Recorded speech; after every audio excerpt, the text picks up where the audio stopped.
guys, welcome back to another video. So today is very different. I'm actually at Dengie and today we're going to find out how horse feed is made.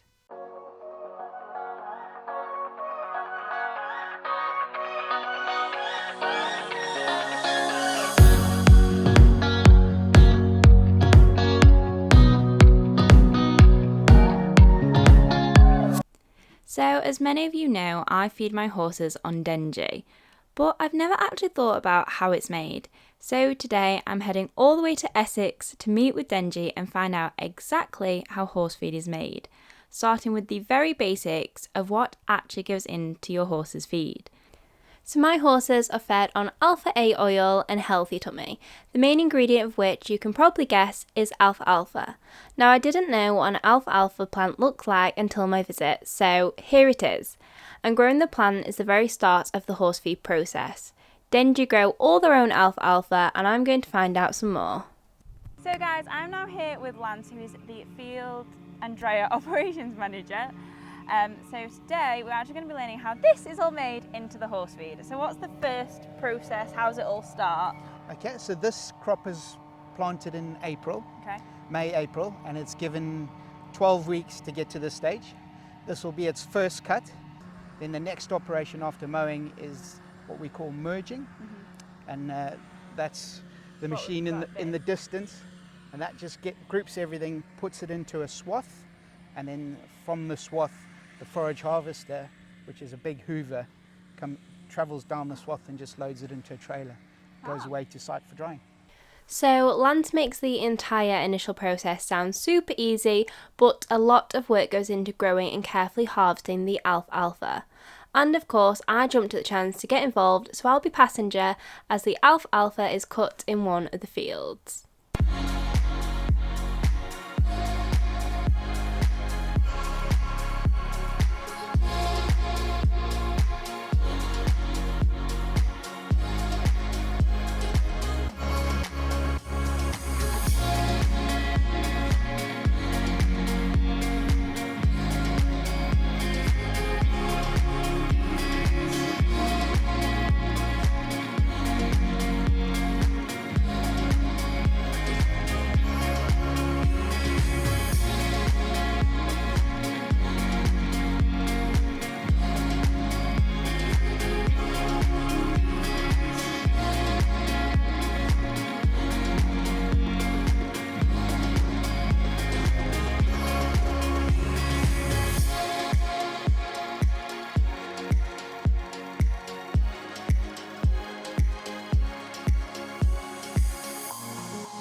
And that is the field cut.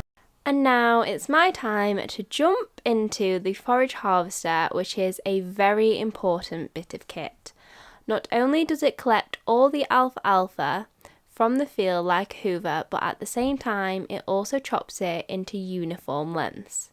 Now this is really important for your horse's chewing and digestion, but also for processing the alfalfa into bags later on. And it does all of this whilst being followed by a tractor and trailer that have to stay at the same pace and in the same straight line to ensure none of the alfalfa is wasted. Now I will warn you guys, it is pretty loud in there.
So hi Georgia, my name's Tracy. I'm one of the Dengie Equine Nutrition team. Yep. Welcome to one of our alfalfa fields in the beautiful Essex countryside.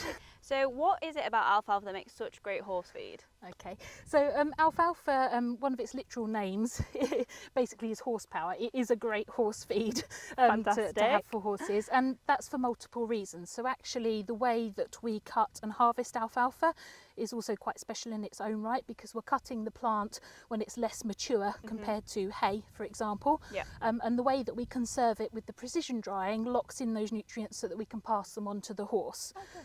Looking here at the alfalfa field, what's above ground, there's way more going on below ground with the root system of the alfalfa crop. It's got a very deep root system, which means it can bring minerals up into the plant, particularly abundant source of calcium, for example, so good for your bones, yeah. etc. Much more so than grass forages would be. Okay. The other thing that's special about alfalfa is it's a legume, so it's related to the pea and bean family, which makes it a really good source of protein for your horse as well. Now, remembering back to your school days, you remember that protein is important for growth, renewal and repair, basically, when it comes to nutrition. But there are certain kind of building blocks of protein called amino acids, and one of those is lysine, and that's an essential component of the horse's diet, because if we don't have enough lysine in the diet, we can't build some of our other amino acids either. Now, alfalfa as a plant, it contains almost twice as much lysine as you would find in grass hay. So whilst exercise is really the most important factor for building your horse's top line, having enough good quality protein in the diet is also a really important factor as well. So alfalfa and working horses, it can really meet their needs. Yeah, I've noticed that with Snip being on alpha A oil, that as soon as we started bringing her back into work for a rehab, she's really grown that muscle just so well on it. So yeah, it's definitely super important. We want those muscles, want those top lines, want a horse that's working properly. That's it, and comes from your exercise too. The other thing about protein and calcium is that and alfalfa as a crop is that it is known to be a good buffer to acidity in the horse's digestive tract. So feeding kind of pure alfalfa products or alfalfa blends, so products that have got alfalfa within them, is quite a good buffer to acidity in your horse's stomach. So all the gastric ulcers. From the point of view of gastric ulcers, if you have any concerns about gastric ulcers, then as you will already be aware, feeding a high fibre diet is really important, but this is just something extra you can add. So one thing we would encourage all horse owners to do is to feed a good double handful of chopped fibre, chopped alfalfa in the time before they tack up to ride, so about 30 minutes before riding, as an extra buffer in the horse's stomach. Yeah. The other thing about alfalfa, in terms of its digestibility, is that when we have a pure alfalfa product, again, it's reasonably calorific. So we can use alfalfa as an alternative to starchy-based concentrate feeds. Now that, again, is quite good from the point of view of the horse's digestive system. So we've already mentioned gastric ulcers, but we've got things like colic risk, loose droppings. We just have to be really mindful how we feed starch, and alfalfa is a good alternative to that. So when you go to the production plant in a moment, you'll see that actually we're really not very far away, just down the road from this field. And that's one of the other really special things about Dengie, is that we grow our own alfalfa ourselves, so we have a very good level of control over what we're growing and producing. We're also part of the beta NOP scheme, so naturally occurring prohibited substances, which is of concerns to people that are competing under any kind of rules. They will want to know about that and want to be choosing feeds that have the NOPS approval on there. It just shows that we're doing what we can to manage the risk of NOPS in our feeds. Yeah, nothing you don't want in there. No. So we've been out in the field, we've seen it all chopped, and now it's ready to dry. So what is the next step in the process? Yes, so from here it's all about moisture. It's arrived at about 40 to 50% moisture on the pad, and now we got to get it through the dryer, which extracts the moisture out of it. And the magic happens in the drying plant, and it's all about putting it into a big tumble dryer and just taking the moisture out. So extracting all that moisture. Moisture's gone, and then putting it in a bale, and then it goes into the bale to logistics, and then they draw from there to make our product. Brilliant. And you actually said how many truckloads is here? So there's 8 here. 8. And you made number 5, which is right in the middle. I'm in there somewhere. So someone in a bale is going to get my alfalfa. Fantastic. And we can do 55 trailers to 60 trailers in a day. God. So in first cuts we start at that end, and then it's filled up by the end of the day, 7 o'clock at night, that side's full. Yeah. And then we just work from the back, and in 24 hours it's all done. Yeah. And the next day we start again. So it's gone through the drum, and then it goes through the system to be cooled. And it's quite a long process till it arrives at the balers. This section here, both of these 2 balers, and then what pops out at the end is a bale. And that's the bale that then goes to storage and then is brought back to make our other product. So once the alfalfa is dried and baled, it's on to the next part of the process, which is for it to be mixed to ensure that you could get the correct consistency in every bag of feed. So there are stalky elements, there are leafy elements, and this needs to be the right balance. And there are a lot of quality control processes involved to ensure the feed meets Dengie's high standards, and then is taken through the factory so that any oils, molasses or liquids can be added depending on which feed is being made. Once that's done, it's then ready to go into the bag. The bag then heads through a metal detector and on to the automated palleting system. They go along here, travel all the way along to where the robot is. The robot will then pick each individual bag on a program, and that's set for 55s. Yeah, because there's 55 on a pallet. Drive in, take it off, and then gets loaded onto the shunter, ready to go down to the logistics area, ready for sending off to the customer. Amazing. That's pretty much it. So we have now seen the entire process of how the feed is made. It's all ready to go out to distributors, and we're just going to have a little bit of some information about all the things you can find out on your bag.